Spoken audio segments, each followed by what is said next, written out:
Welcome to Deekonda vlogs. ఇవాళ వచ్చేసి మనం చింతపల్లి సాయిబాబా టెంపుల్కి అయితే వెళ్తున్నాము. సో మనకి ఎంత టైం పడుతుంది ఏంటి అనేది మొత్తం మనది ఈరోజు ట్రావెలింగ్ వ్లాగ్ అనమాట to Chintapalli Saibaba temple. So మన జర్నీ ఎలా ఉంటుంది ఏంటి అనేది మొత్తం ఎక్స్ప్లెయిన్ చేస్తాను. అండ్ అక్కడ టెంపుల్ ఎలా ఉంటుందో కూడా ఎక్స్ప్లోర్ చేస్తాను. చాలా మందికి తెలుసు చింతపల్లి సాయిబాబా టెంపుల్, ఎందుకంటే అది చాలా ఫేమస్ ఇక్కడ మన తెలంగాణలో. కొంతమందికి తెలుసో తెలీదో నాకు తెలీదు, మ్యాక్సిమం ఇక్కడ ఏరియా వాళ్ళకి మాత్రం తెలుసు. ఎందుకంటే ఆ దేవుడు చాలా నమ్మకము. అక్కడికి వెళ్ళి మనం ఏదైనా కోరుకొని అక్కడ మనము దేవుడికి మొక్కుకొని అక్కడ జోల ఇస్తారనమాట.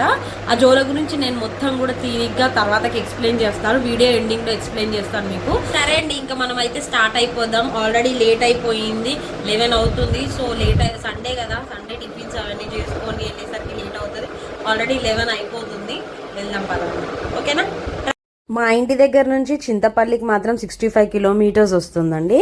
ఇదంతా కూడా ఇబ్రహీంపట్నం మాల్ దగ్గర నుంచి వెళ్ళాలన్నమాట. కుర్మేడు తర్వాతే చింతపల్లి అనమాట. రోడ్ పైకే ఉంటుందండి టెంపుల్. ఏం కంగారు పడాల్సిన అవసరం కూడా ఉండదు, డైరెక్ట్ ఒకటే రోడ్ అనమాట మన ఇబ్రహీంపట్నం నుంచి. ఇదంతా కూడా బయట అనమాట. మనకి లోపలికి ఎంటర్ అవ్వంగానే అక్కడ పక్కన గోశాల ఉంటుందండి. ఆ గోశాలలో మనకి ఇష్టం ఉన్నంత అమౌంట్ వేసేసి మనం ఈ గోమాతలకైతే ఫుడ్ పెట్టొచ్చు అనమాట.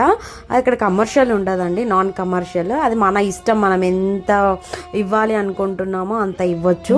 అండ్ గుడి మెయింటెనెన్స్ కూడా ఎంత నీట్గా ఉంటుందంటే అంత నీట్గా ఉంటుంది. చాలా బాగా మెయింటైన్ చేస్తారు. అండ్ చాలా డెవలప్ అవుతుందండి, ఇయర్ బై ఇయర్ చాలా డెవలప్మెంట్ ఉంది. ఆ రోజు ఇంకా సండే కాబట్టి రష్ బాగుండే అనమాట నార్మల్గా. అండ్ ఎక్కువసేపు ఎంత రష్ ఉన్నా కూడా మనకు అంతసేపు అయితే పట్టదండి దర్శనానికి. చాలా మాకు వెళ్ళినంతసేపు, ట్రావెలింగ్ చేసినంతసేపు పట్టదు మాకు దర్శనానికి. అయితే కొద్దిసేపు అక్కడ కూర్చోమని చెప్పారు. హారతి అయిపోయిన తర్వాత లోపలికి పిలిచారు మమ్మల్ని. సో అక్కడ దునిలో మనము ఒక 10 రూపీస్ పిడకలు తీసుకొని వేయాలి అనమాట. అది మనం మనం వేస్తే మనకి ఏదైనా శని అలాంటిది ఉన్నా కూడా పోతుంది. అక్కడ ఒకటి మంత్రం అనేది ఉంటుంది, ఆ మంత్రం చదువుకుంటూ ఆ దునిలో అప్పుడు పిడకలు అనేది వేయాలి. ఇది అక్కడ నుంచి పైకి ఎంట్రన్స్ అండి, నేను చూపించిన వే అనమాట. ఇదంతా టెంపుల్ అంతా అది గోల్డ్ షీట్ అనమాట. చాలా బాగా డెవలప్ అవుతుందండి టెంపుల్ మాత్రం. అండ్ అక్కడ మనకి అన్నీ కూడా మెన్షన్ చేస్తున్నారు వాళ్ళు. అంటే గుడికి ఎలాంటి ఏమన్నా డొనేషన్స్ ఇవ్వాలనుకున్నా, ఏమన్నా ఇవ్వాలనుకున్నా కూడా. అండ్ అక్కడ మనకి ఏమైనా కోరికలు నెరవేరాలి అని కొన్ని ఉండిపోతాయి కదా, మనం కోరుకున్న కోరికలు నెరవేరకుండా. సో అక్కడ మనకి జోలే అనేది ఒకటి ఇస్తారనమాట. అది ఇంటికి తీసుకొని వెళ్ళి మనం పూజ చేయాలి. అండ్ మళ్ళీ ఆ పూజా విధానాన్ని గురించి అదంతా కూడా నేను లాస్ట్లో ఎక్స్ప్లెయిన్ చేశాను మీకు, నేను ఫస్ట్లో అన్నట్టుగా దాని గురించే చెప్తున్నారనమాట. ఆ వీడియో తీశాను. అక్కడ చూడండి, ఈ విగ్రహాలు స్టాచ్యూస్ రెండు కూడా ఎంత అసలు రియలిస్టిక్గా ఉంటాయంటే అంత రియలిస్టిక్. అది మాట్లాడే బాబా విగ్రహం అనమాట. రియల్గా బాబానే మాట్లాడుతున్నట్టు అనిపిస్తారు. ఇదేంటంటే మన అన్నదానం అనమాట. అన్నదానం ఏరియా మొత్తము ఇక్కడే మనకి ఫుడ్ అనేది ప్రొవైడ్ చేస్తారు. మంచి ఫుడ్ ప్రొవైడ్ చేస్తారండి. మనకి పప్పు, చారు, కర్రీ, పచ్చడి అవన్నీ కూడా పెడతారు. ఇక్కడేమో అన్నం, పప్పు కర్రీ అండ్ పచ్చడి వేస్తారు. ఇక్కడ వచ్చేసి సెకండ్ టైం వెళ్ళాలనుకోండి ఇక్కడ రైస్, పప్పుచారు. అండ్ అక్కడ ఆపోజిట్లో చూపించిన దగ్గర మనకు పెరుగు అయితే అవైలబిలిటీ ఉంటుంది. అండ్ వాటర్ కూడా అవైలబిలిటీ ఉంటుంది. ఇదండి అసలు యాక్చువల్గా టెంపుల్ అన్నదానం ప్లేస్ అనమాట. అక్కడ కూడా ఒక డొనేషన్ బాక్స్ ఉంటుంది. అది మనం ఇష్టమైతే అమౌంట్ వేయొచ్చు, లేదు అని అంటే వదిలేయడమే. ఎందుకు ఇక్కడ ఇది స్పెషాలిటీగా మనకి డైలీ అన్నదానం చేస్తానంటే, నేను చెప్పాను కదా జోలే గురించి. ఆ జోలే గురించి చెప్పేటప్పుడు మీకు అక్కడ మెన్షన్ చేస్తాను ఎందుకు మనము అక్కడ ఆ అన్నదానం కార్యక్రమం మనకి డైలీ జరుగుతాయి అన్నదానికి. అండ్ గుడి మాత్రం అసలు ఎంత డెవలప్ అవుతుందంటే అంత డెవలప్ అవుతుంది. అండ్ ఇక్కడ కూడా మనకి చాలా పవర్ఫుల్ అండి చెప్పాలంటే. అండ్ ఇంటికి రిటర్న్ అవుతుంటే ఫుల్ వర్షము. ఆపేసుకున్నాం కారు పక్కకి, ఒక 3 మినిట్స్ కోసం అని చెప్పి తగ్గంగానే బయలుదేరుతాము. అంత వర్షం అనిపిస్తుంది, కానీ ఇట్లా బయటికి వెళ్ళినప్పుడు వర్షం పడితే సరదాగా అనిపిస్తుంది. కానీ అదే టైంలో మీన్ భయం కూడా వేస్తుంది కారు నడిపించడానికి. సో ఎందుకు టెన్షన్, ఇప్పుడు వెళ్ళి చేసేది ఏం లేదు అని చెప్పేసి నేనే కారు ఆపమన్నాను. ఇంటికి వచ్చేసరికి 3 అయింది. ఇప్పుడు అయితే నేను జోల గురించి ఎక్స్ప్లెయిన్ చేస్తాను అన్నాను కదా. సో మనకి అక్కడ సాయిబాబా టెంపుల్లో ఇది ఫ్రీగా ఇస్తారండి జోలా. ఇది ఏంటంటే మనము ఏమైనా మొక్కులు ఉన్నాయనుకోండి, మనకి ఏదైనా నెరవేరని కోరిక ఉందనుకోండి, ఇల్లు కానీ సంతానం కానీ ఇంకా వేరే ఏవైనా కోరికలు, అలాంటి వాటికి ఇది మొక్కి మనము 41 days అయితే చెయ్యాలి. 41 days అంటే ఏంటి, వాళ్ళు ఇచ్చే జోలలో ఏమేమి ఉంటాయో ఫస్ట్ ఎక్స్ప్లెయిన్ చేస్తాను, తర్వాతకి ఎలా చెయ్యాలి ఏంటి అనేది చెప్తాను. ఫస్ట్ వాళ్ళు మనకి విగ్రహం ఇస్తారు, దేవుడి విగ్రహం. ఇది మార్బుల్తో చేసింది ఉంటుంది. ఇట్లా దేవుడి విగ్రహం ఇస్తారు. ఇంట్లో పూజ చేసే గది, దాంట్లో మనం అయితే ఈ దేవుడిని పెట్టేసేసుకొని దీపం పెట్టుకోవాలి. అండ్ వాళ్ళు బియ్యం కూడా ఇస్తారు మనకి. ఇట్లా ప్యాకెట్లో మనకి బియ్యం ఇస్తారు వాళ్ళు. ఈ ఆడే బియ్యంలో వేయాలి. వేసి డైలీ మనం వండుకోవచ్చు. ప్లస్ దాంట్లో నుంచి మనం గుప్పెడు తీసేసి దేవుడికి కూడా వేయాలన్నమాట. ప్రాసెస్ చెప్తాను. అట్లాగే ఇది దేవుడిది అష్టోత్తరం ఉంటుంది అనమాట. ఇందులో డైలీ మనము దీపం పెట్టేసి ఈ బుక్లో ఉన్న అష్టోత్తరం చదివేసి ఒక పిడికెడు బియ్యం, మనం ఇంట్లో వాడుకునే బియ్యమే ఇవి, అందులో పోసిన ప్రాబ్లం ఉండదు. ఇవి అందులో పోసి మనం డైలీ పిడికెడు మన చేయికి ఎన్ని వస్తాయో అన్ని బియ్యం తీసుకొని ఆ జోలలో వేయాలి. ప్లస్ మనకి ఏదైనా డబ్బులు వేయాలన్నమాట. 5 రూపీస్ కానీ 10 రూపీస్ కానీ 100 రూపీస్, ఇంకా మీకు తోచినంత డైలీ మీరు ఎంత వేయగలుగుతారో అంత వేయాలి.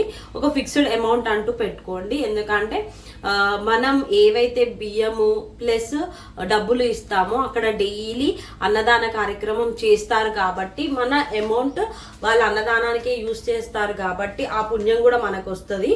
సో అందుకని కొంచెం అమౌంట్ ఒక 20 రూపీసో 30 రూపీసో అట్లా పెట్టుకోండి. లేదు అంటే 100 రూపీస్ పెట్టుకున్నా మీ ఇష్టం. ఇంకెవరి స్తోమత తగ్గట్టు వాళ్ళు పెట్టుకోండి అమౌంట్.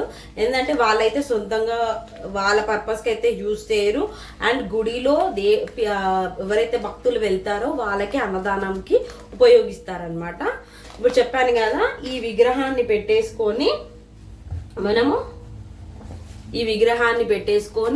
దీపం పెట్టి ఈ బియ్యం ఏవైతే ఇచ్చారో ఇవి తీసుకెళ్ళి మనం వాడుకునే బియ్యంలో వేసి డైలీ అష్టోత్తరం చదివి 41 days అనమాట. అష్టోత్తరం చదివి ఒక పిడికెడు బియ్యము ప్లస్ మనం అమౌంట్ ఏదైతే అమౌంట్ అనుకుంటామో ఆ అమౌంట్ డైలీ వేయాలి. అలా 41 days చేయాలి.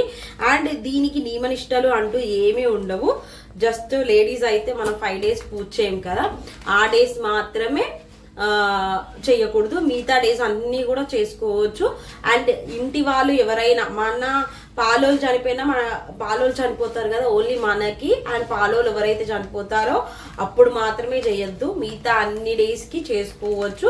అండ్ ఒకవేళ మనం ఇప్పుడు స్టార్ట్ చేసాము, ఒక 10 days గ్యాప్ వచ్చింది కదా, ఇప్పుడు మనం ఎన్ని డేస్ అయితే చేస్తామో ఆ 10 days మనం చెయ్యని డేస్ తీసేసి మళ్ళీ ఈ డేస్ నుంచి కంటిన్యూ చేసుకోవచ్చు అనమాట. ఫర్ సపోజ్ ఇప్పుడు మనం 10 days చేసాం, 11th day 12th day మనకి ఆగిపోయింది అంటే చేయలేకపోయినాం.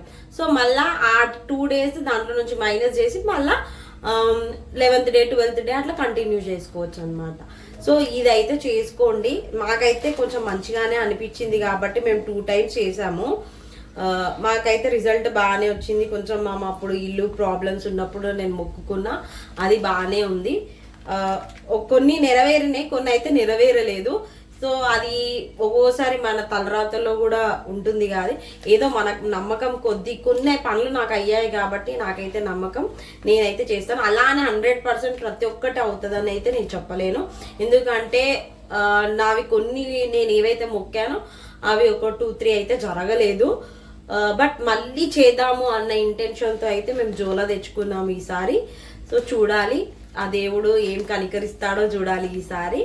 కొంచెం పర్సనల్ మ్యాటర్స్కి సంబంధించింది అనమాట అది, అందుకని నేను చెప్పలేకపోతున్నాను. బట్ మ్యాక్సిమం అయితే నెరవేరుతాయి, అందరి నమ్మకము.